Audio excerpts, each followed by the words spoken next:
So we do have two wonderful individuals giving us our professional development committee workshop today. We will have Laura Taylor, Laura Taylor, Laura Baker and Taylor Rogers join us today. So please, everyone, welcome them. And I would like to give an introduction for Taylor. She is the assessment and triage counselor for SIUE Counseling Services.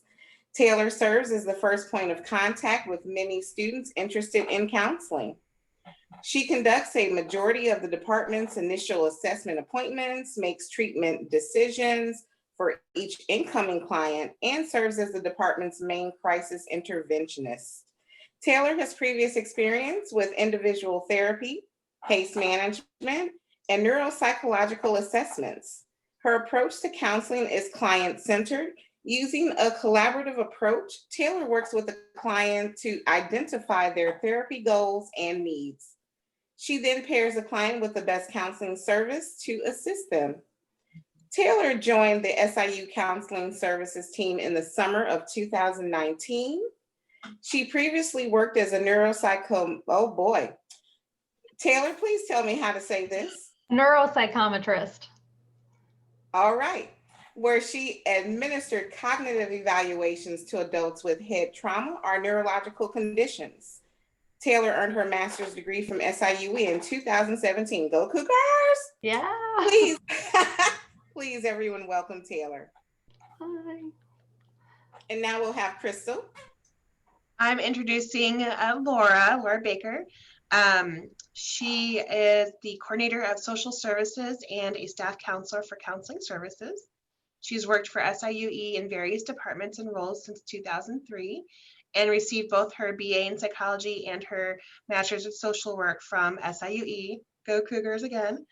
In addition to her experience serving our students, Laura previously worked as a suicide and crisis interventionist on the National Suicide Lifeline. She also provided services to adults and children impacted by domestic violence while completing her internship with Alternatives to Living in Violent Environments, which is ALIVE. Please welcome Laura. Thank you both for the warm welcome. So I'm going to go ahead and share my screen, everybody. We can get this presentation started. We're really hoping this can be an interactive presentation. We don't have too many activities because it's kind of difficult to do that over Zoom, but we do have one or two. And so we'd love everybody to pitch in and, have a good dialogue about stress management and well-being in this crazy time. Okay. Can everybody see this PowerPoint? Okay, look at that. I was able to get it back. We're already starting strong today. Okay, so as you all know, today's presentation, we're going to talk about managing stress and improving well-being. Let's see. Ooh, there we go. So we already kind of gave introductions. Laura, would you like to say anything in addition about your role at the university? Just that it's an honor to serve all of our students, and it's I consider it very much an honor and a blessing to be here with y'all today. Laura is a phenomenal counselor. I always am so grateful to work with her every day, and was so excited to do this presentation with her. Okay, so yeah, I feel like the introduction that Nancy gave kind of covered everything. I did get my master's degree from SIUE and clearly loved it so much that I came back to work here.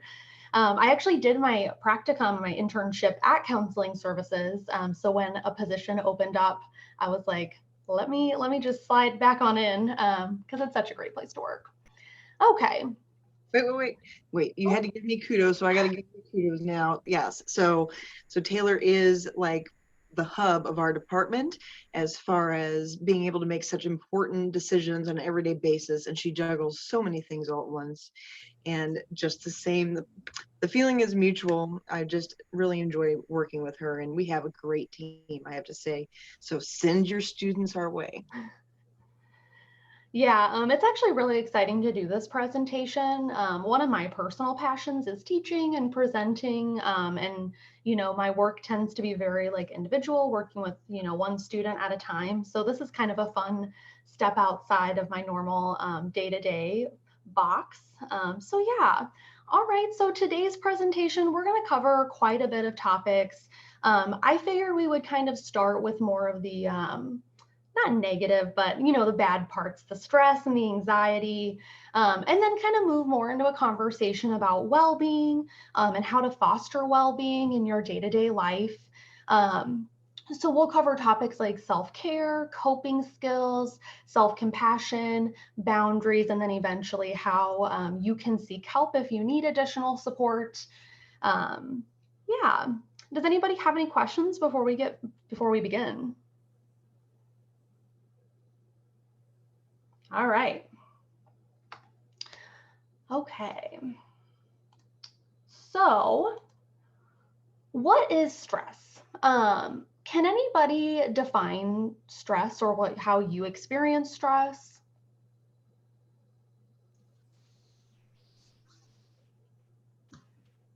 This is Brenda. I would say stress can be positive or negative. It's basically something that will kind of, if you're going in a regular straightforward mansion, it's basically anything that kind of sideswipes you or basically kind of gets you off your normal path. That's very broad, but that's kind of how I view stress. It's like, okay, I'm going my normal way, and then stress hits, and then it kind of hits me off my path. Yeah, Brenda, I love that definition. I really love how you mentioned that stress is both good and bad. I think a lot of people, including the students I sit with every day, they really see stress as like a bad thing or resulting from bad or negative things. events. Yeah. Whereas a lot of really good things that happen in life produce the exact same stress response in our bodies. I believe the last time I looked, having a baby is one of the most stressful things. And it's such a positive and wonderful thing, but it does cause a lot of stress. It's a huge shakeup to somebody's lifestyle and routine. Yeah, does anybody else have any definitions or any idea of how they experience stress? Okay. So, yeah. So really kind of a good way to think of stress is it's how our brain and body responds to any demand in our environment, on our time or things like that. Every type of demand or stressor, whether it be work, school, exercise, major life changes like having a baby, getting a new job, or traumatic events can be stressful. So Brenda, that was a great introduction to stress. It can be both positive and negative. Basically, the 5 main things we want you guys to know about stress is that it affects everyone. Like we already talked about, not all stress is bad. A lot of stress can be good. And stress in and of itself, experiencing stress isn't always a bad thing. Long-term stress, if it's not managed or mitigated, can harm your health.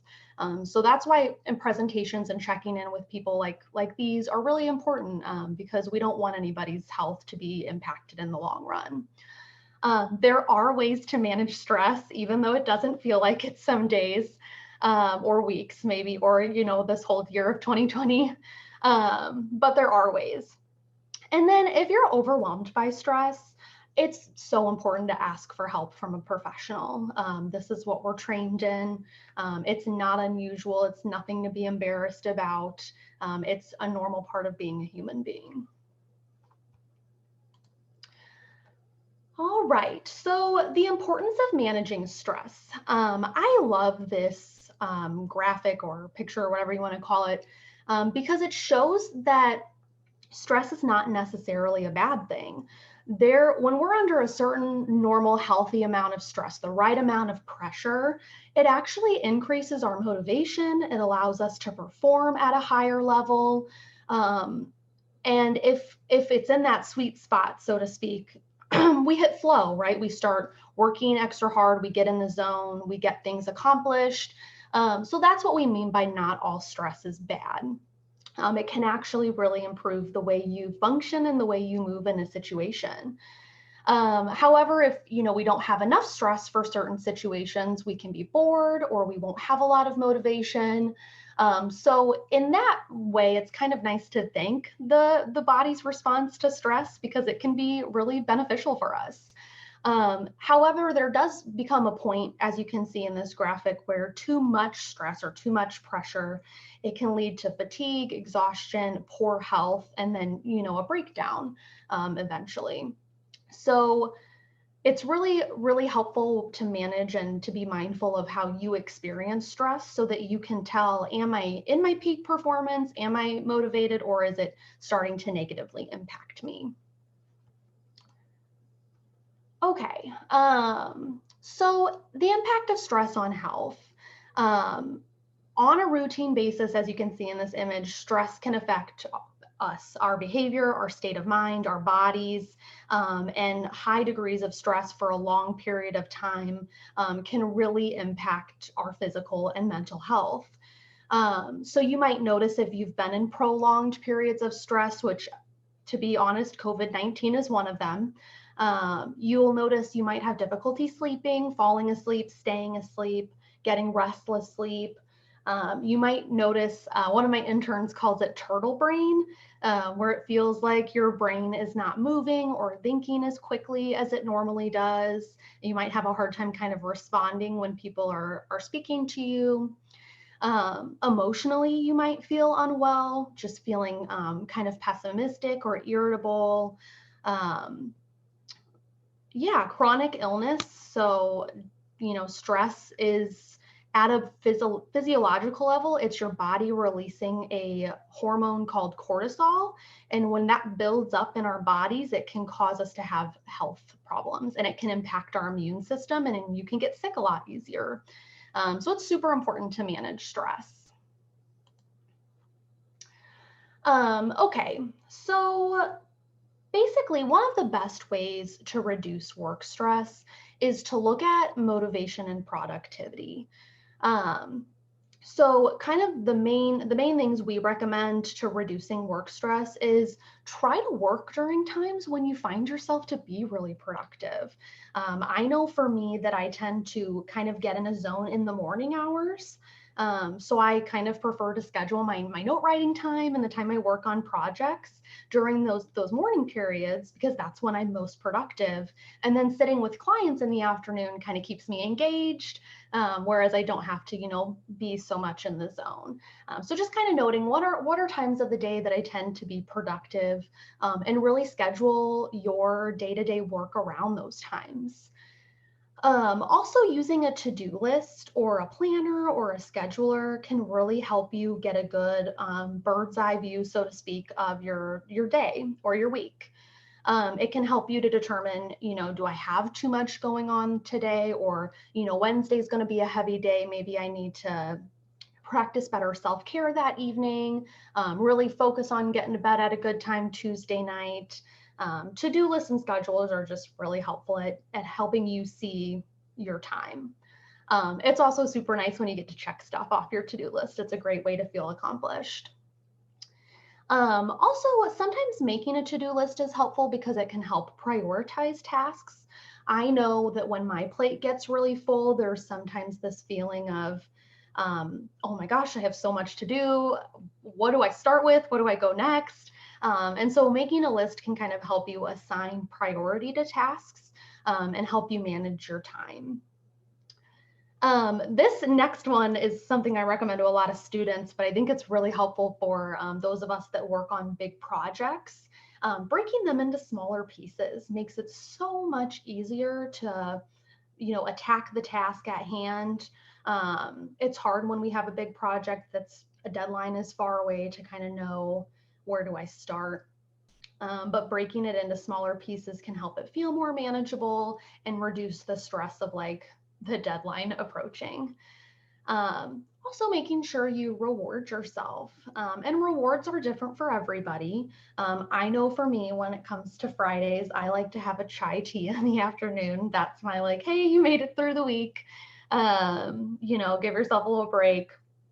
So yeah, make sure you find what are ways that I can reward myself after getting through a stressful day or a stressful week, because you deserve that, and it helps. It's an extrinsic motivation. It's a way to kind of dangle a little carrot in front of you, so to speak.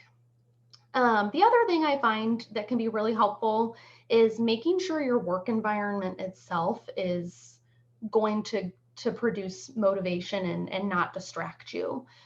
So limiting distractions in the environment, and even if you need to change scenery, getting up and working in a different spot in your house.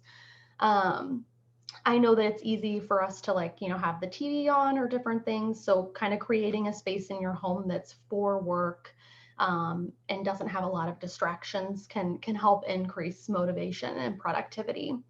I also recommend to finding a space in your house where you just work and you don't really do anything else. Because when we start to let our work enter other areas of our home, I think it can make us feel like we never escape work, especially, you know, lately when you're at home. It's like, I have an office and that's where I do my work. I don't work anywhere else in my home, because then those spots are my personal space and they're not clouded, so to speak, with the stress of the workday. Make sure to give yourself breaks. As counselors, we always remind each other to drink water and go to the bathroom, which sounds crazy. When you see clients back to back to back, it's easy to just say, oh, I'll drink some water at lunch. But make sure you give yourself little breaks throughout the day. I love our beautiful campus. Walking around it from time to time is a really great way to just kind of reconnect with the environment and the students and take a break from what you're working on. And then finally, having realistic expectations of ourselves are really important. We only have 24 hours in a day. We have 8 hours to a work day. What you can realistically get done in that is really important to keep in mind. Because when we start to put expectations on ourselves that aren't realistic, we're never going to win. And that's just not a good feeling. Does anybody else have any questions or tips or things that they do to stay motivated or productive?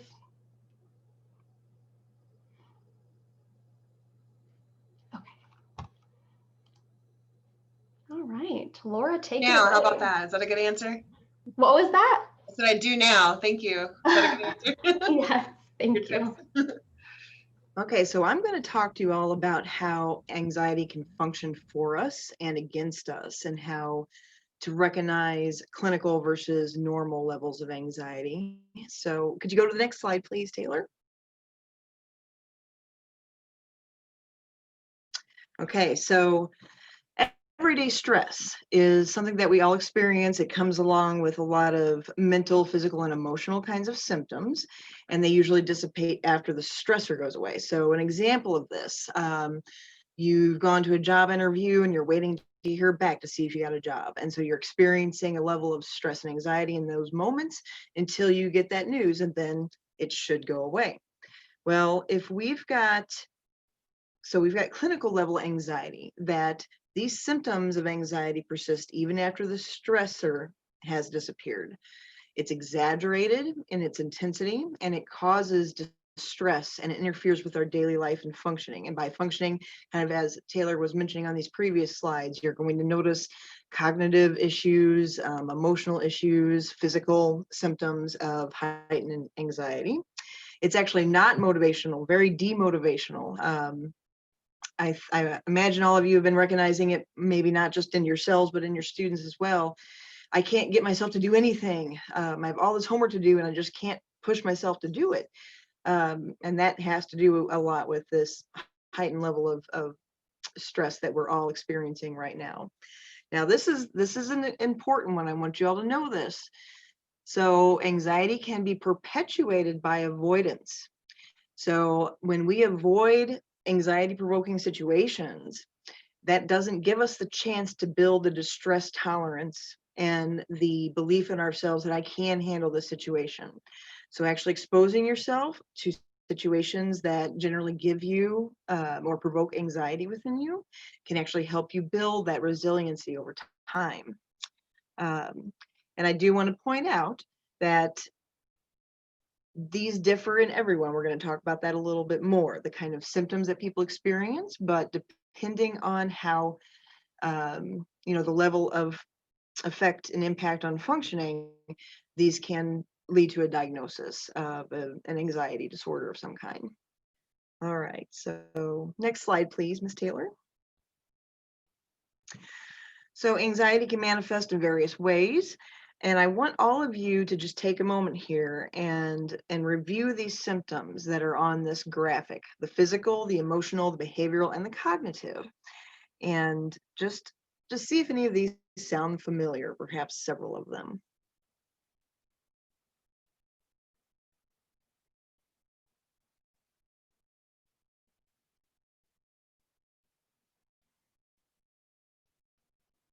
All right.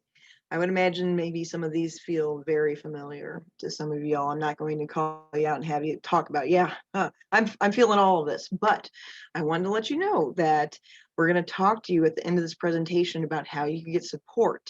And we're really excited that all of the employees here at the university will now be able to get free counseling through counseling services. And we're going to talk about that more at the end of this presentation. Okay, go ahead to the next slide, please.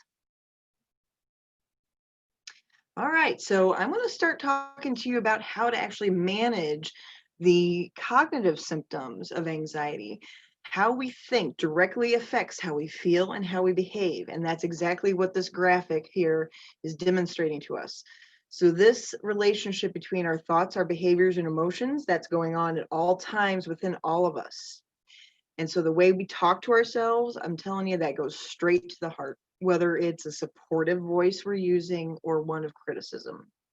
So this is something that, yes, we're going to learn how to identify and change thought patterns that lead to not only higher levels of anxiety, but high levels of depression. And anxiety and depression are very common bedfellows. I hope, I want you all to know that as well. They like to hang out together and cause us a lot of distress.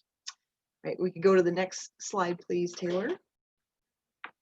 Okay, I first want you to, it should be automatic thought patterns, not though patterns. So our thoughts can be conscious, intentional, and purposeful, or they could be automatic, like a reflex, like a habit. They just pop into our minds, can be very intrusive. So the concept of this is using our intentional and our logical, our rational minds to argue against the automated patterns that are detrimental to us. So I'm going to talk to you about these common unhelpful thinking patterns. I imagine everyone who is here today will recognize perhaps multiple patterns, but the more you know, the more you can address these, right? Knowledge is power. So that's why I want you to start thinking about right now today, what ways do I think that affect me in a not so great way? Okay, so please go to the next slide, Taylor. Something I wanted to mention too, sorry. This is something that I feel like is a great way to conceptualize these automatic thought patterns. They generally start in childhood and they become habits of thinking. And so changing these patterns does take time, effort, and practice. And a way to think about this, I want you to think about something you're wonderful at, something that you're very talented at. Maybe you play the piano or maybe you play tennis. And the first time you did that, you were probably pretty awful at it, right? You probably sucked, honestly. And it took time, effort, and practice for you to develop the proficiency in that situation or the hobby that you excel in. So I want you to know that this is very much the same in that it takes time, effort, and practice to identify and dismantle these habits of thinking, okay? So we have on here, on this first slide, all or nothing thinking. So sometimes people call that black and white thinking. We can't see any gray here. And we often see this pattern in folks with perfectionist tendencies. I know y'all have these students. I had a 3.9, not a 4.0. So that means I failed. All right. So it's either all or nothing. I either get 100% or I'm a failure. Then we have overgeneralizing. So this is a version you may have heard or even used yourself. I'm never going to find somebody to love me after you've gone through a breakup, and how you see how that's so self-defeating. Then we have mental filtering, which can be really hard to address. That means that the focus tends to be on what you see as your shortcomings, your flaws, and then minimizing your strengths and your successes. And that leads us right into disqualifying the positive. So disqualifying things that have happened to you or that you've done in your life. Not focusing on what you have achieved and focusing instead on what you see as your shortcomings again. Okay, next slide. Can I add a little bit to this one? Yes. Yeah, and I think, we'll see a lot of these in students that we work with, and I imagine you all do as well. Disqualifying the positive can look a lot like imposter syndrome. Like, how did I get in here? I can't do this. I'm a fake. So really helping students see but you did this presentation, or you're getting a good grade in this class, or you were a straight A student in high school.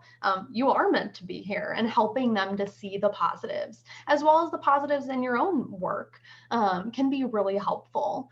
Another thing that's kind of interesting, there's an offshoot of cognitive behavioral therapy called dialectical behavior therapy.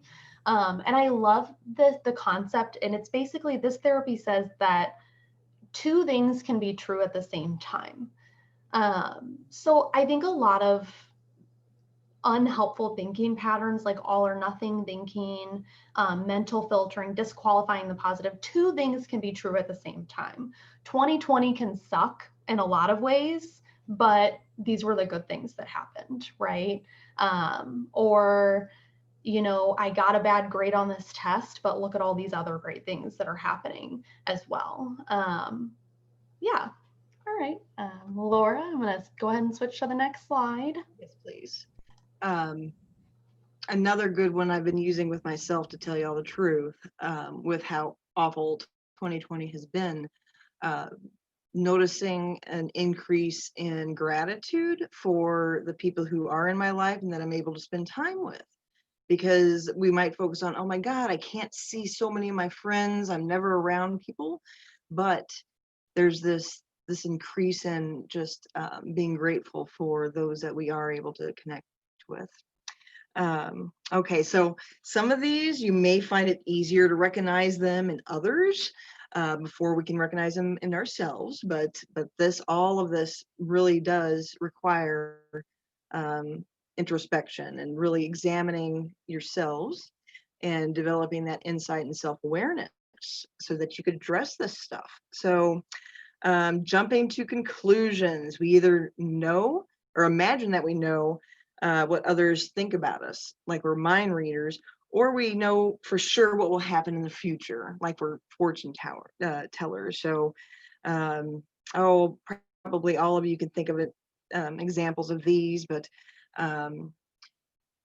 some students that we speak to, oh, I know that nobody actually really wants to hang out with me. They're just tolerating me. They're just putting up with me or whatever in the moment. And, sure that they know what somebody else is thinking about them. And then, this one is one of my favorites, either catastrophizing or minimizing, either way. So the catastrophizing, that's when we think up the worst case scenarios. Our brains go into this hyperdrive of listing all the awful things that could possibly come about, or minimizing. So this one you will see very often if you're not doing so well and somebody comes up to you and say, hey, how are you doing today? And you say, oh, I'm fine, but you're not really fine, right? How often have we all done that? Okay. So that's very much minimizing something that's actually important. What would it be like for you to maybe admit to yourself and then to others, I'm actually not doing that hot today. I just need to go take a walk or something, but it's been a tough day for me. And being able to authentically admit that both to yourself and to those around you who give you some support in those moments. Emotional reasoning, assuming that because we feel a certain way, then that is the truth. That is our truth. I feel embarrassed in this moment, so I must be an idiot. Let me see if I had an example here. Yeah. Oh, I forgot my example for this one. Sorry, y'all. But really, that's just using whatever you're feeling to define the truth for you. And y'all might recognize that our emotions are not always rational. That's what we're going to go into later. Then we have what I like to call the shoulda, coulda, wouldas. So that's your inner critic that's up there in your mind saying, you should have done this, you should have done that. What the heck? And just bearing down on you and exerting that kind of pressure. And then we feel guilty. We feel like failures. We do feel like losers in those moments because of that inner critic that we're allowing full reign. And then we also can apply that to others in our lives. My spouse should have known that I was angry tonight. Even though I didn't say anything to my spouse about being angry, they should have known. All right. And so that results in frustration, resentment. Once again, being authentic about, I was upset today because you, whatever, our spouses drive us crazy, right? You threw your laundry on the floor next to the hamper and it was 2 feet away. And I've asked you to not to do that a million times. Okay. Is any of this feeling familiar to y'all? Right. And because I told you 80 million times before, you should have known this time. All right. So this just, we get sucked into these cycles with the way we think. Labeling, I mean, I've used a lot of examples of that. Calling yourself names and using insults on yourself. I'm going to call it like it is self-abuse, y'all. That is not okay for you to treat yourself like that any more than you would want somebody to treat a loved one in that way. So any of this name calling that you might be engaging in, or these insults, we definitely want to address those. And then finally, personalization. So this could go 2 ways. This can involve blaming or taking responsibility for something completely that wasn't all your fault, or not taking any accountability at all and blaming other people for whatever happened to you. And you see how this can be problematic. Honestly, whatever comes up in life, there's usually not one causative factor. All right, there's usually a lot of contributing things that go into issues that come up. Relationships, great example. Relationships are not easy, right? So very complex there. So I want you all to be thinking about these and thinking about, what do I do on this list? And I want you to know that that's problematic and we can address them. Okay, next slide, please, Taylor. Okay. So I want to give you a couple tools today. So identification of these patterns, that's the first step. The next step is to start addressing those patterns and changing them. So when you are experiencing anxiety, and actually depression too, we're not getting into depression today, but same kind of concepts apply here.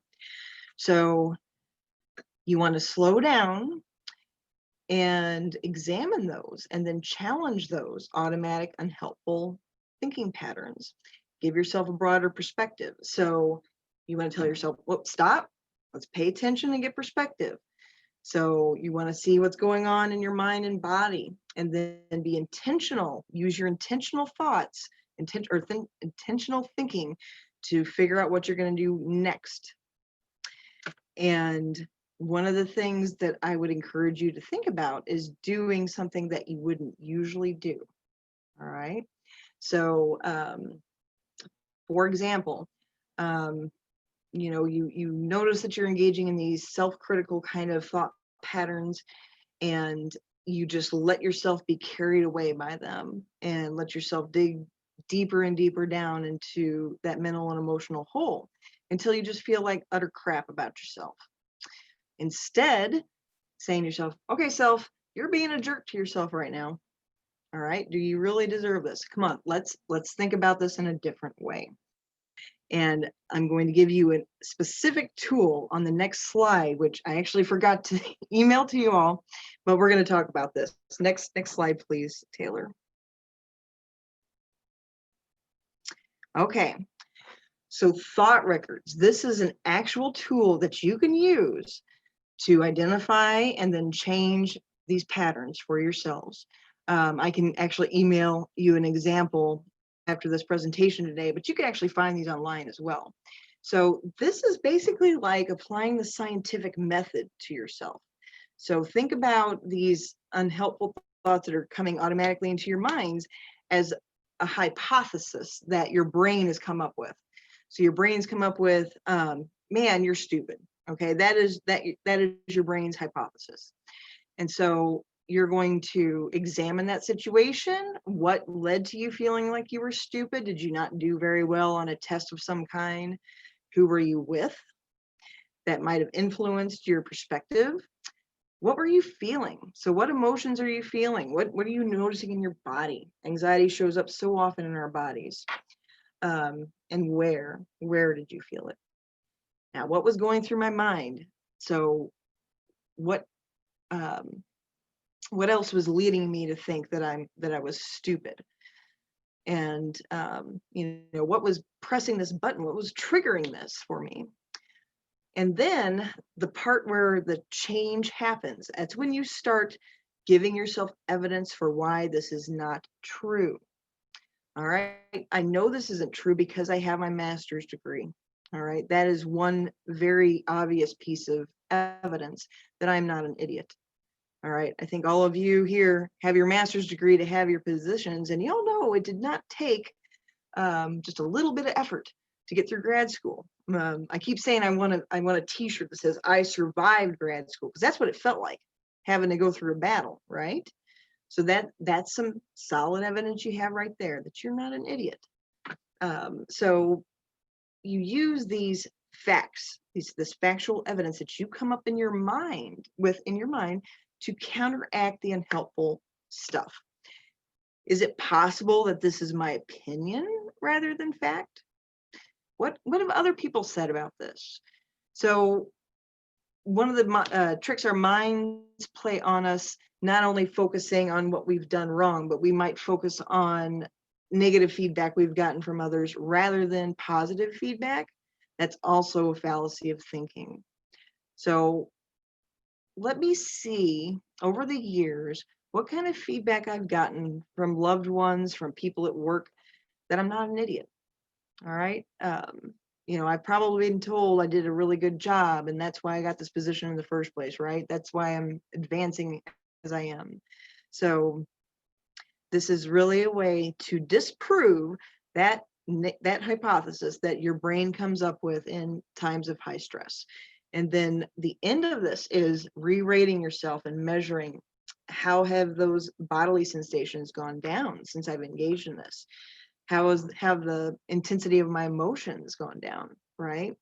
So the more you do this, the easier it becomes. I want you all to know that. Once again, it takes practice, it takes time, but after a while, those automated thoughts, when they come up, your brain will respond in more automated ways. Bullshit, that's not true. All right, why is that not true? Come on. So I want you all to be considering that as a way to address those thoughts. And something I want to mention about doing a thought record and this whole entire section that we've been talking about, this is literally a whole entire type of therapy. Mm-hmm. So we would never expect anybody to be able to do this overnight.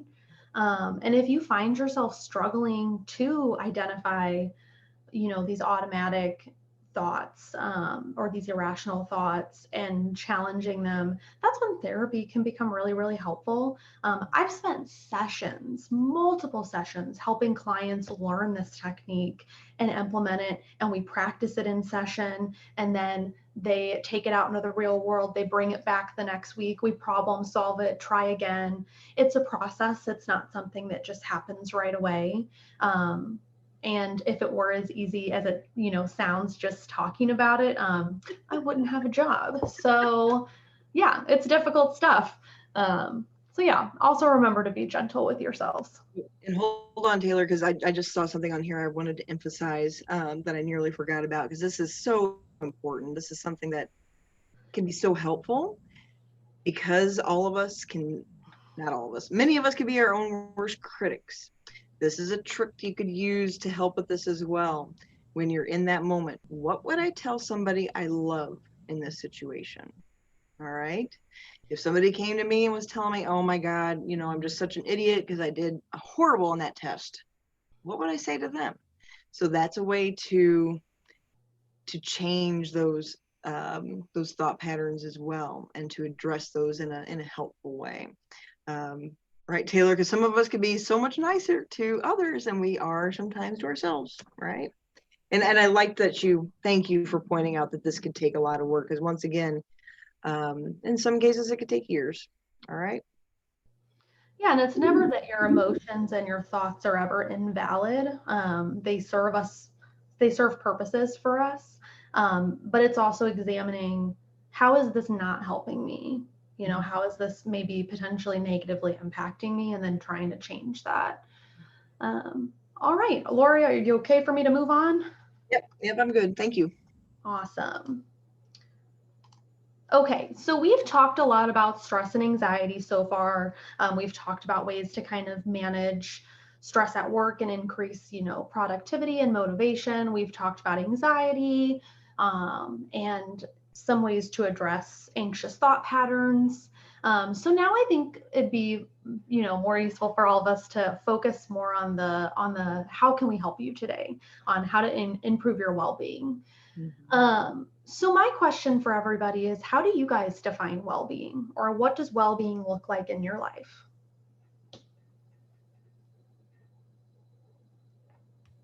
I can hop in real quick. It's Terry Riggs, I guess. What I do currently to kind of check on my personal well-being, I recently started reading more, just kind of diving into more audiobooks, things that kind of expand my thought process. Especially after if you watch the news for too long, obviously it's not a comforting feeling you get. So to make sure that I'm in control of my personal thoughts, as well as my thoughts as my children are around. So I want to make sure I'm also giving them the best version of myself as possible.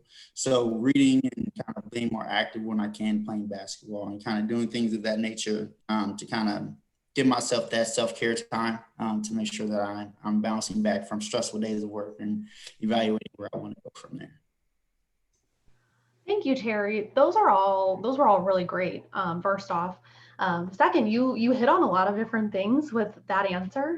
You talked about the ways that you practice self-care outside of work. You also talked about the way you change your environment and listen to your own needs of, like, the news can be really negative and bring down myself and my family. So I'm going to actively choose to put us in a different environment that just feels more healthy and better for our overall well-being. You mentioned exercising, which is great physical self-care. So that's awesome. And those are all really great examples of fostering well-being. Thank you. No problem. Okay, so the tricky thing about well-being is there isn't really a single definition for it. And I think everybody will measure and define and experience their own well-being very differently from the next person. I always think of one of my good friends who I went to graduate school. Her and her husband love to go hiking and camping, and she'll tell me, like, oh, we're going on this vacation. I'm like, oh, that sounds so nice. Where are you going? And she's like, we're gonna go bicycle through the mountains. And I'm like, that literally sounds like my nightmare.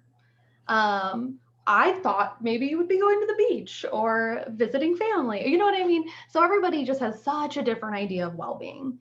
The CDC defines well-being, or kind of talks about well-being, and that includes the presence of emotions and moods, positive emotions and moods, and it has the absence of negative emotions.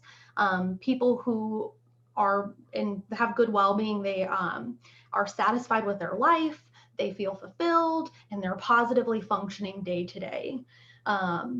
The other thing that's important to note about well-being is that there's a lot of different domains of well-being. So there's our physical well-being, our social, emotional, or psychological, workplace well-being, societal well-being.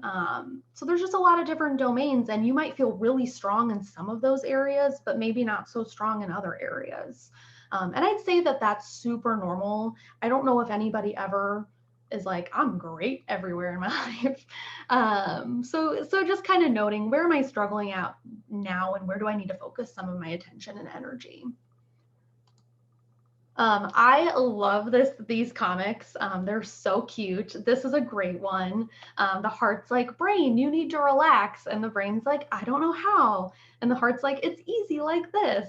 It's like, okay, like this, and it's like shaking. And the heart's like, what? No, not at all like that. And then the brain makes this list of things that it failed at, and the heart's like, no. I just love these kind of comics because I think they show just almost like this internal battle that we have with ourselves sometimes, of like what's really good for us or what's fostering our well-being at this time. Our brain's like, oh, you got to get this done, you got to be here, you got to see this person, and then our heart's like, no, I want to take a lazy day, or I just need some time. I highly recommend looking up these comics because they're adorable and really funny. I have a couple in my office. Okay, so how do we improve well-being? So there really is no magic. It's a lot like weight loss, unfortunately. There's not a magic wand we can wave or anything special that we can do to all of a sudden be the perfect examples of well-being. It's putting in the effort, it's working at it day to day, it's failing some days and getting right back up the next day and trying again. The important thing to note with well-being, though, is that it's about having realistic expectations and a timeline. So say you notice things, domains in your life where you're like, I'm not doing so hot there. It's not going to be something you're going to fix overnight. You have to identify, what are the problems here? Why am I struggling in this area? What can I do about it? And what amount of time is reasonable for me to expect to see change? So yeah, just having realistic expectations of yourself is really important and necessary. And the rest of this presentation is really going to focus on ways to increase your well-being. So we're going to talk about things like self-care, coping skills, boundaries. Boundaries is my favorite to talk about. Self-compassion, and then again, how to get help when you need it. Okay. So we already got some examples from Terry about self-care. How do you guys define self-care, though? How do other people practice self-care? I'm curious.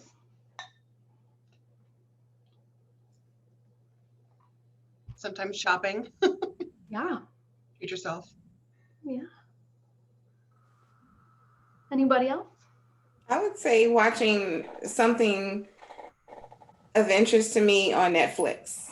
I'm into horror, which is crazy about stress that you're talking about, but I love it. And if it's not horror, I want to laugh.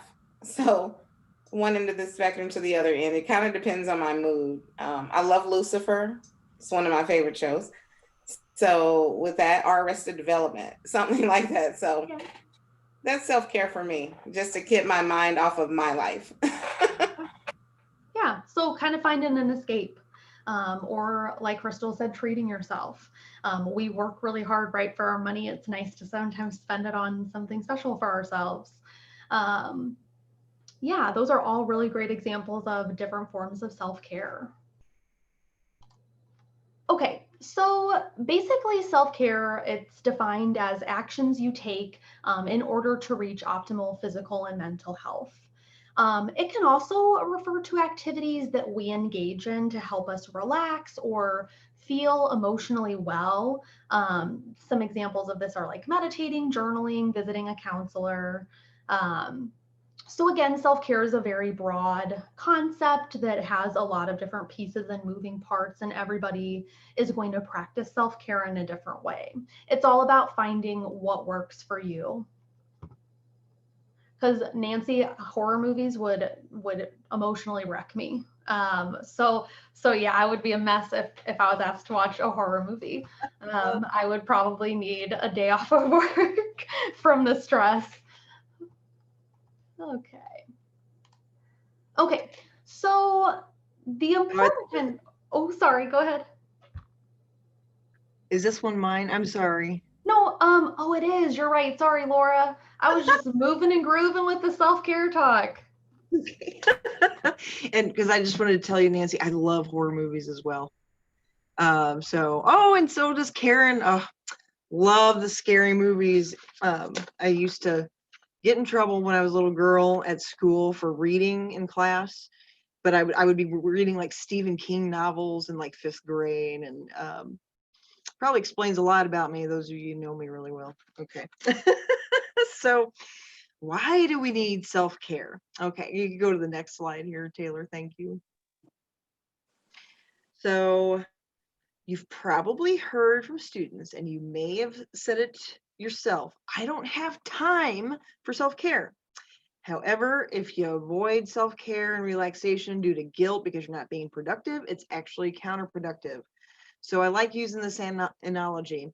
If our brains were computers and we just kept them all on all the time, we never rebooted them, we never let them update, what would happen? Right? The computer becomes sluggish, it becomes more vulnerable to attacks from viruses, and just not working at its optimal level at all. We have got to do this maintenance on our minds and our bodies. There are a multitude of benefits that go around with consistent self-care. So we've got higher levels of distress tolerance, resiliency, higher self-esteem, and contentedness. And then next slide, please, Taylor. So I want to emphasize this further. So all of you are academic advisors, right? And you are essential to our students' support and success when they're at this university. I mean, you have very important roles here. So day in and day out, you're expected to demonstrate the, care to your students on your caseload. And I imagine that's probably not easy in the best of times. And during COVID, it's probably can be really tough sometimes, y'all. So we like to use a metaphor of a plane in distress for this one, which seems really fitting given COVID. So, before you get on the flight attendant goes through, if we go into distress, you have to put the oxygen mask on yourself first before you help anybody else. So that's how it works with self-care too. The better you take care of yourselves, the better you are at taking care of others. If we don't leave any time for ourselves, then yes, that drags us down, builds those feelings of resentment, all types of things that just aren't good for us because we're not giving ourselves the kind of care we deserve, even if we're giving that to our students and our loved ones.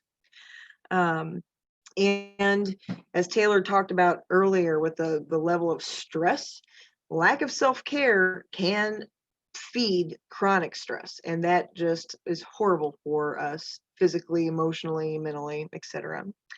Okay, and then Taylor's going to go into different examples of self-care. Okay, so everybody's already given some really great examples of self-care. I think when we mainly hear the word self-care, we think of treat yourself, right? From Parks and Rec, clothes, fragrances, massages, mimosas.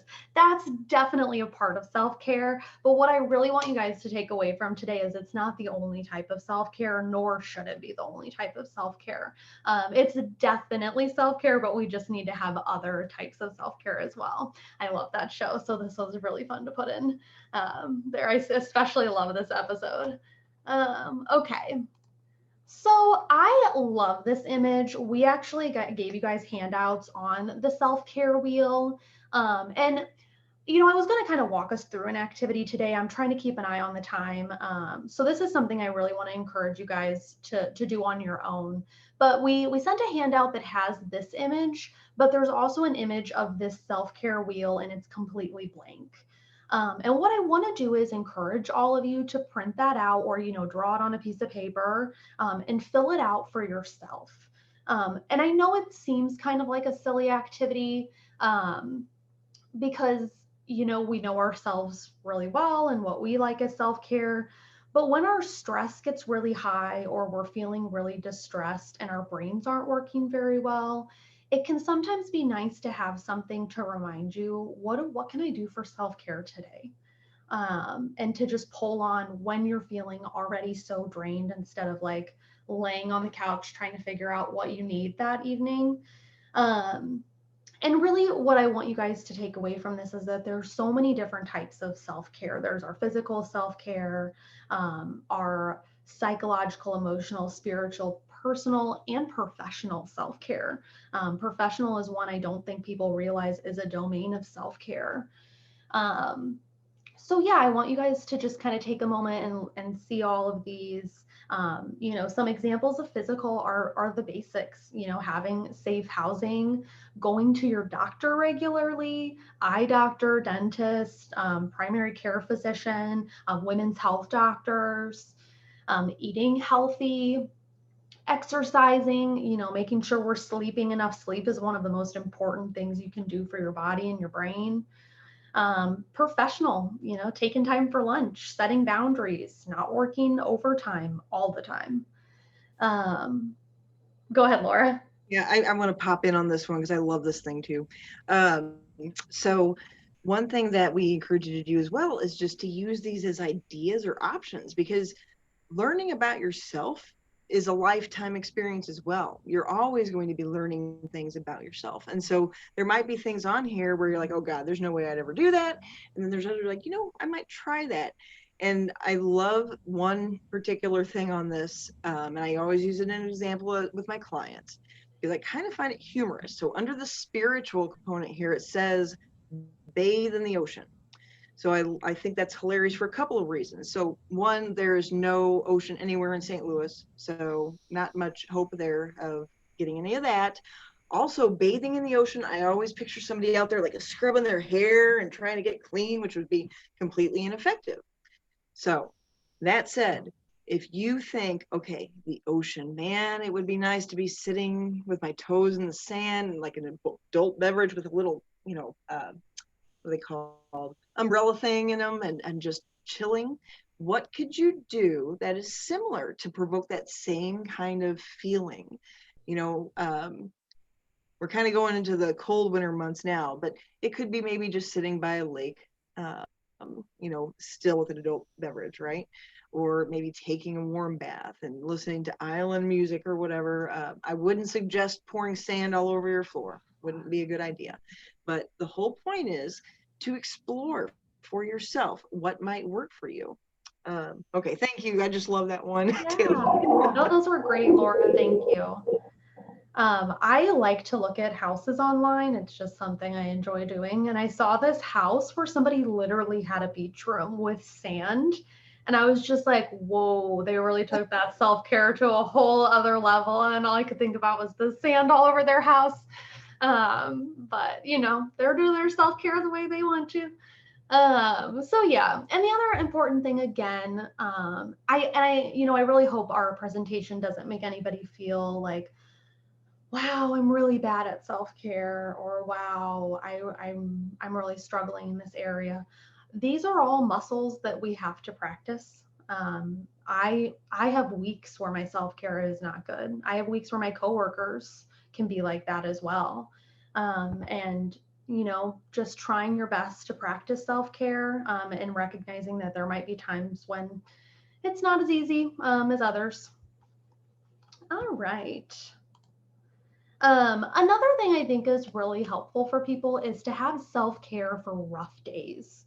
So these are the self-care activities that can be quick or just can really be the make it or break it kind of activities for those really stressful weeks. So it's really self-care for rough days should really focus on your basic needs and adjusting your expectations, making sure you're taking your medications, resting and practicing good sleep hygiene, eating something, even if it's not the healthiest thing on a rough day, just making sure you're putting some sort of food in your body. And then making sure you're drinking water. I'm notorious for liking coffee and tea, but I have to remind myself, it's probably good to drink a glass of water today as well. This picture right here, the graphic, it is Maslow's hierarchy of needs. This is one of my favorite topics in psychology, because I think what we're seeing is a lot of people are asking themselves, why am I struggling so much during COVID? I have my job, I get to work from home, but you have to, when you look at this image, it's kind of easier to see. I'm not getting my socialization. I don't have my belongingness and love needs being met. I can't see my family. It's harder to feel accomplished in a virtual space. We're not seeing the results of the effort that we put into things like we used to.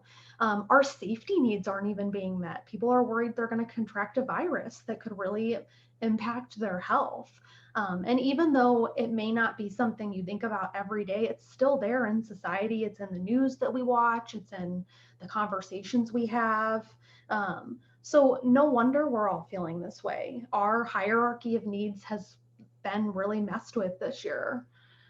I also sent a handout that has self-care ideas for good days and self-care ideas for rough days. I recommend taking a look at that. They're just ideas. They don't have to be something you follow, but it can be nice to have that printed and kind of at your disposal if you're like, how can I take care of myself a little bit better today? All right, Laura. Okay, you could go to the next one with the cartoon. Yes. So how many of us do this? Come on now, folks. I've been abstaining from social media personally, just because there's a lot of negativity on there, and I'm trying to avoid that intake of negativity right now for myself and my own self-care. But this is actually an example of not so great coping when we're trying to avoid how we feel or how we're feeling and how we're thinking, and just mindlessly scrolling just to make it maybe magically go away, which you all know doesn't work. Okay, so next slide, please. Okay, so I'm just going to briefly touch on these with you. We have sent you some handouts that include some direction on these, but just to give you an idea of what these are and what they're referring to. So mindfulness is actually defined as a mental state achieved by focusing one's awareness on the present moment, while calmly acknowledging and accepting one's feelings, thoughts, and bodily sensations. So I like to refer to it as finding a sense of calm within yourself in the midst of chaos, because the world feels pretty chaotic and uncertain right now, right? So progressive muscle relaxation, that's usually done in conjunction with breathing exercises, and it's thoughtful, or it's helpful to consider doing this like right before you go to bed or right before you do something stressful. Like for students, we might encourage them to do this if they experience test anxiety. So progressive muscle relaxation generally involves contracting and releasing muscle sets on your body, and you could start at your feet and then work your way all the way up to the shoulders, because a lot of us, we carry stress in our body, like in our shoulders and our legs and our backs, and so just methodically doing that with every part of your body. And then we have deep breathing. So I'm going to teach you all right now how to breathe correctly to help yourselves. So first, let me see if this seems familiar. Anxiety breathing. Okay, I'm exaggerating, but it's very shallow, very rapid, and upper chest breathing. You notice my shoulders going up and down. So anxiety breathing can lead to hyperventilation, which can lead to panic attacks. I want y'all to know that. So what we want to do is we want to move the breath down into the diaphragm. So when you breathe, you should see your stomach moving. And so these nice deep breaths that you're going to take when you inhale and exhale It should be down into your diaphragm, into your belly area, and not up here. So I'm just going to do a few of these with you today. So, and I want you to actually experience what it feels like just doing some of this breathing, which you could do anytime, anywhere. And I promise y'all, I do this often. It could be very helpful when I've just had a really intense session with a client, for example. I imagine sometimes you all have very intense appointments with students who are struggling as well. Okay, so this is what we're going to do. I'm going to count with you. And then after that, we were going to just do a few more. So you're going to do 6 seconds of an inhale, 4 seconds of a hold, and then 8 seconds exhaling. It's very important to have a longer exhale than an inhale. So just all of you, if you feel like doing this, please do. Go ahead and close your eyes. And then we're going to take an inhale. So 1, 1,000, 2, 1,000, 3, 1,000, 4, 1,000, 5, 1,000, 6, 1,000. Hold for 4, 1,000.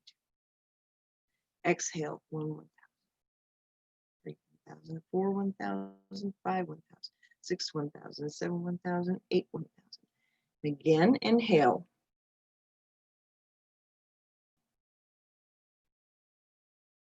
Hold. Exhale.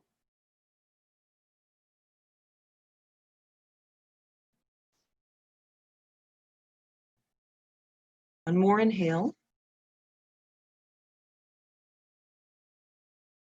Hold. Exhale.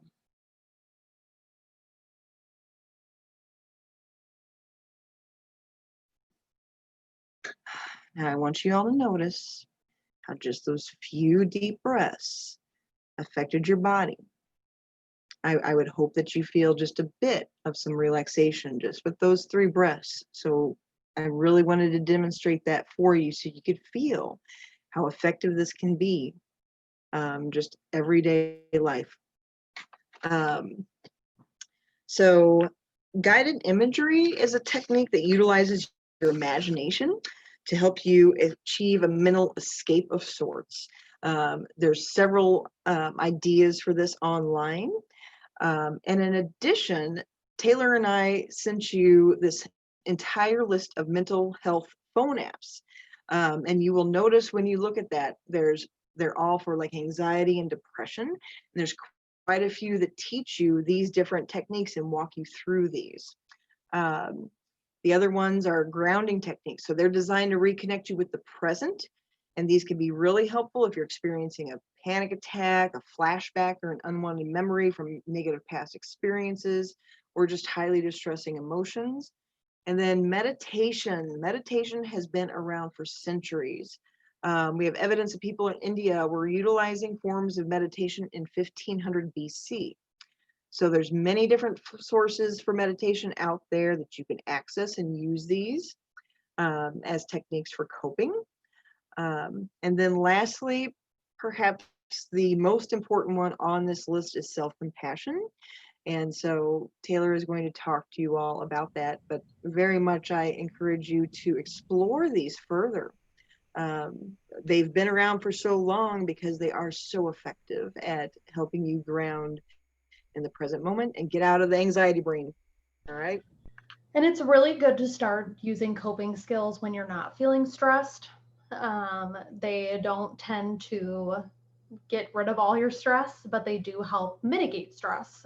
So using them and practicing them daily or regularly can kind of help prevent prolonged stress. Okay, so self-compassion. This is a topic that's been really hot in our clinic. I actually bought the self-compassion book that I've been kind of starting to read through. So I'm just going to kind of explain a little bit of what I've learned about self-compassion and why I think it's so helpful. Okay, so basically self-compassion is meeting yourself with kindness and understanding instead of criticism and judgment. It's about holding ourselves just the way we are in a kinder and gentler way. Life is really hard. Being a human being is basically not being perfect. It's struggling and it's challenging. And then we have this negative self-talk on top of all of that. And self-compassion is kind of actively working against that to be gentle with ourselves and to recognize that you're a human and you're going to make mistakes and you're going to have bad days, and that's okay and expected. So there's 3 components of self-compassion: self-kindness. So that's kind of what I was just talking about, right? Gentleness, understanding, but directed inward to ourselves. The second component is recognizing the common humanity, and that pain and suffering are just part of the human experience, and being human is making mistakes. The third component is practicing mindfulness. So replacing judgment of yourself with curiosity. I'm feeling really off today. I wonder what's going on. And just instead of judging and negative self-talking, it's just being curious and just being willing to sit with that and explore that with yourself. And then also acknowledging that inner critic. Ooh, I just told myself, or I just had the thought, man, that was really stupid what I just did. I'm going to stop there and just acknowledge that I'm having that thought, and how that's making me feel right now. Okay, so self-compassion exercises, here are 2. One of them is writing a letter to yourself from the perspective of a compassionate friend or caregiver. And this can be imaginary as well. This can be somebody in a book that you really like, or a movie, or just somebody you've made up in your mind. What would they say to you? What would they say about you? If you're experiencing something difficult, what would they tell you about that? How would they frame your strengths and perceived flaws? How would they show you compassion and understanding? And I really recommend writing this and then putting it down and coming back to it at a later time, and letting those words sink in. And it's easier to start from the perspective of a friend or a caregiver, and then eventually, and with the hope that it's going to become your own inner voice and how you speak to yourself. The second self-compassion exercise is giving yourself a hug. This one sounds so silly.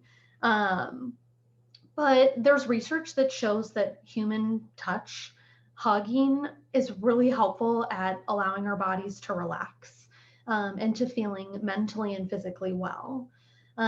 So if actually giving yourself a hug feels too uncomfortable, just imagine it. Imagine what it feels like to hug yourself or to hug somebody else, and how warm that feels and how comforting and nice that feels. And if you're really interested in self-compassion, self-compassion was this big concept in the psychology field, was brought about by a woman named Kristin Neff. And she has a book on self-compassion, and she also has this really awesome website with all of these different exercises.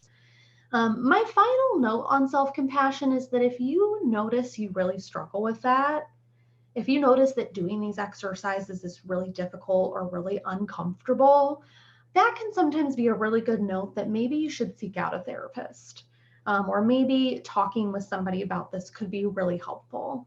Because when we struggle to give ourselves self-compassion, that's usually pointing at maybe a little bit of a deeper issue or a discomfort with ourselves and our flaws. And examining that further and working through that could be really beneficial. Okay. Oh, I also included a handout on self-compassion, just with kind of like an overview of everything we talked about today as well. That should be part of the handouts. We have a request in the chat for the book you're reading as well, Taylor. Oh, yeah. Yeah, I will look that up and I can forward that. Nancy, is it okay if I forward that to you? Yes, that'd be fine. Thank you. Okay, awesome. I'll forward like the Amazon link or something, so that you guys can see it. It's a pretty affordable book. It's really, really good too. All right, sorry, I like to make myself notes so I don't forget things. Okay, so boundaries. This topic is my personal favorite. I work with a lot of clients on boundaries. So what are boundaries? There's a lot of different ways to define boundaries. This is one of my favorites. It's basically limits and rules we set for ourselves within relationships. Some good examples are, being able to say no to others, being able to be open and intimate and close relationships, Poor boundaries can look like burnout, being irritable all the time, constantly feeling exhausted, or noticing feelings of resentment towards, certain people or experiences. So how can we have healthier boundaries with others?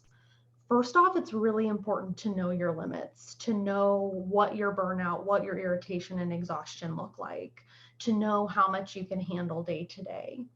The second one, and one of the most important and complex pieces, is knowing your values. When we identify what our values are, it's a lot easier to act according to them. And a lot of the times I think that crossing boundaries and feeling burned out, feeling exhausted and resentful is that we're acting in a way that's not congruent with our personal values. I know in the United States, a really big value for a lot of people is success.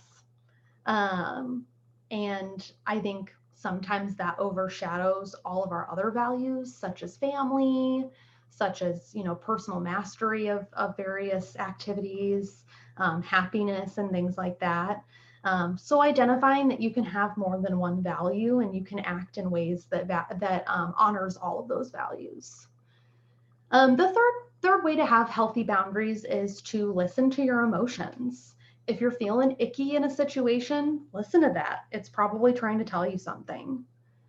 Having self-respect is also really important, respecting the fact that you need rest, you need space, and then having that same respect for others, right? We're all just trying to get through the day, and having that respect for ourselves and others is gonna really help with our boundaries. Being assertive. This one I know I struggle with. I never want to come off as mean or not polite, but finding ways that I can make my needs known, and to be assertive of those is really important. And then the final one is to consider the long view. How do certain situations, how is that really going to impact the scheme of things, right? It's a bad day at work, but is it a bad job? Probably not, right? What's the long view? What's the impact of this in the long run? Is it really that important? Is that thing you're so stressed out about with work, is that really what defines you, right? Is that really what's going to make or break your career? Likely not. Okay, so benefits of boundaries, better self-esteem, right? Like, it's when you can be assertive, when you have self-respect, when you know your values, you're just going to feel better about yourself in general and the way you move about in work and in the rest of the world. The biggest, in my opinion, benefit of boundary is the conservation of emotional energy. So that's making sure that you're not just burning yourself out day in and day out, and knowing I have a finite amount of energy to give, and I'm going to set a boundary to only give this much in this situation. And then third, it just allows you to be independent and to give you personal agency. The other part of boundaries I don't think people talk about is that we have a relationship with ourselves. And there are boundaries that we have to learn how to set for ourselves. An example of this one is maintaining a work-life balance. So saying no or passing on projects when you don't have any more time or energy to give, asking for help when you need it, making sure you're taking lunch breaks, not working on the weekends or evenings if that's not your job schedule. Finding time to play outside of work, to enjoy activities, to not only let work define your life, scheduling vacations, and then taking sick time when you're unwell, right? Giving yourself time to heal. And then this graphic, I love, it's just other examples of boundaries that you can set with yourself, sticking to a budget, not answering work emails on the weekends, only buying what's on your shopping list, different things like that. All right.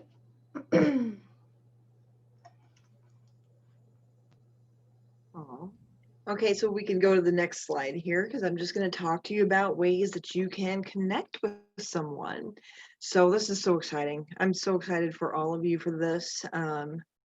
I've been here for like 18 years and I wish we had this years ago. So we're now going to have free counseling for employees. Karen Banks is amazing. So I'm really excited that you'll all be able to have the chance to connect with her. So Dr. Bodie, our director, recently sent out an email. It was titled Counseling for Faculty and Staff. And there's frequently asked questions in there. So it'll explain to you in detail how you can get connected. There is a link for you to register to receive services. These are going to be virtual. So if there's any concerns that you may have about confidentiality, there are still a lot of privacy measures in place for this. And then the portal that is mentioned on here is a secure way of communicating, even more so than things like email, right? And so that's why it's saying you'll be able to access HIPAA compliant video conferencing accessible by your phone, your tablet, your iPad, your laptop, or your desktop.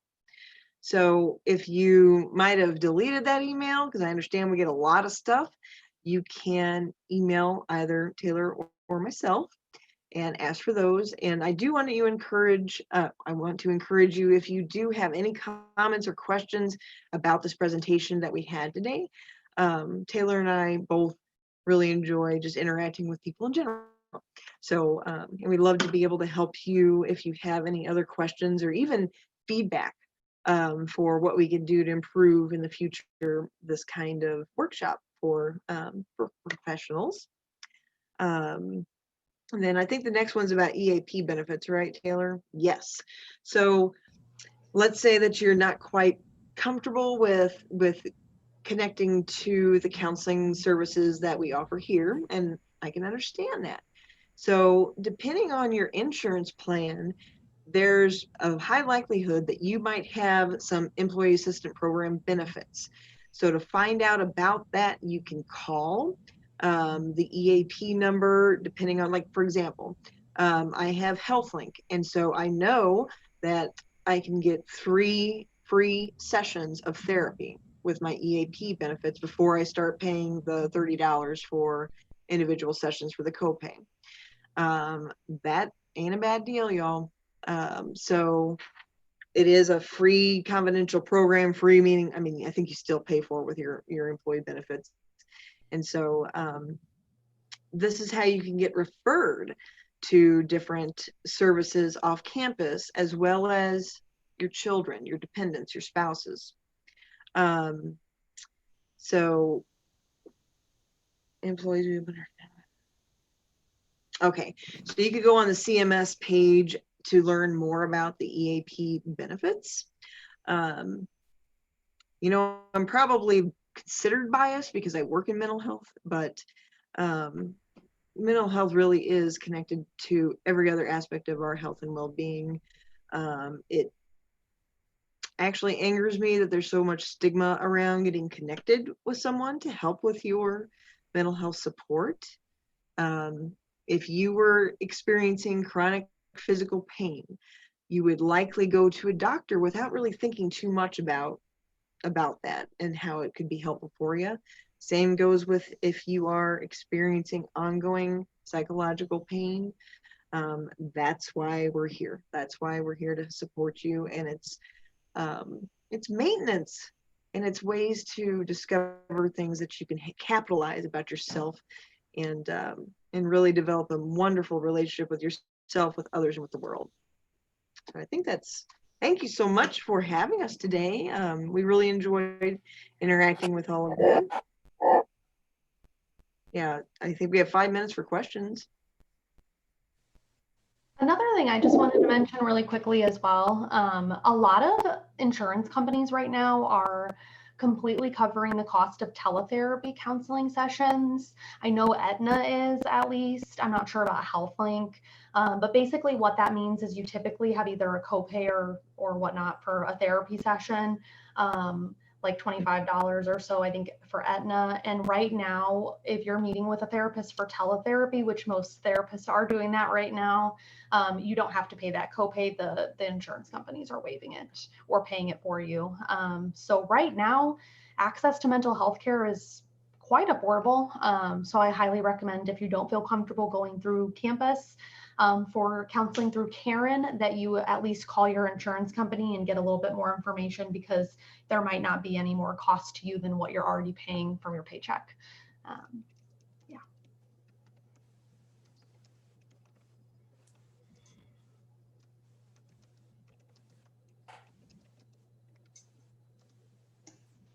This is Brenda. I really liked their presentation. Thank you. That was very helpful. One of the things I struggle with the ongoing sort of work-life balance is the customer care type support we provide to students. And when they have when they have very significant needs that might take us over time, or we want to get back with them, and we've had our full day already, and just kind of balancing and working with students who have high needs for whatever reason, with sort of the balance that we need for work. So just wanted to share with you about that, just with the type of the environment that we work in.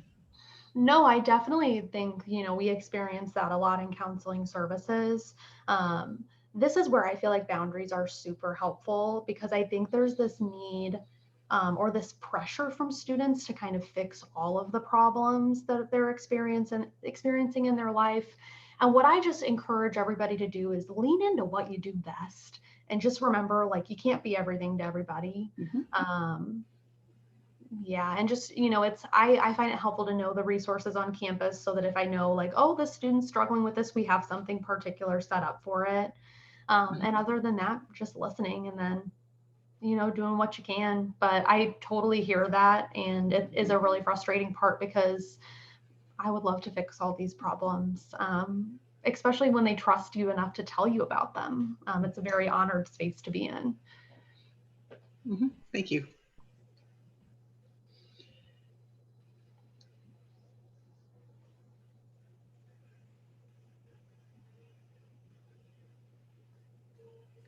I just want to say thank you so much. It's been very eye-opening, and I hope maybe I can use a lot of this moving forward to help with my own self-care. Yeah, wonderful. Thank you guys so much for listening and attending this. I hope everybody got at least something out of it, or something to pass on to students as well. Taylor, would there be any way that we can get a copy of the PowerPoint? Oh, yeah. Okay, could you send that to me and I can get it to everyone? Yeah. I took pictures of every slide. I'm going to go ahead and forward, Nancy. I'm going to forward an Amazon link for that self-compassion book, the PowerPoint, and I think I might also just go ahead and forward Dr. Bodie's email about the free counseling as well, just so that can be kind of at the top of everybody's email list. I appreciate that. And we are so grateful that you all were able to do this. Thank you, Laura. Thank you, Taylor. It has been just a pleasure and honor to have this presentation. Thank you so much, everybody. I hope you have a great rest of your week. You too as well. Thank you, everyone. Bye. Thank you. Bye. Ladies.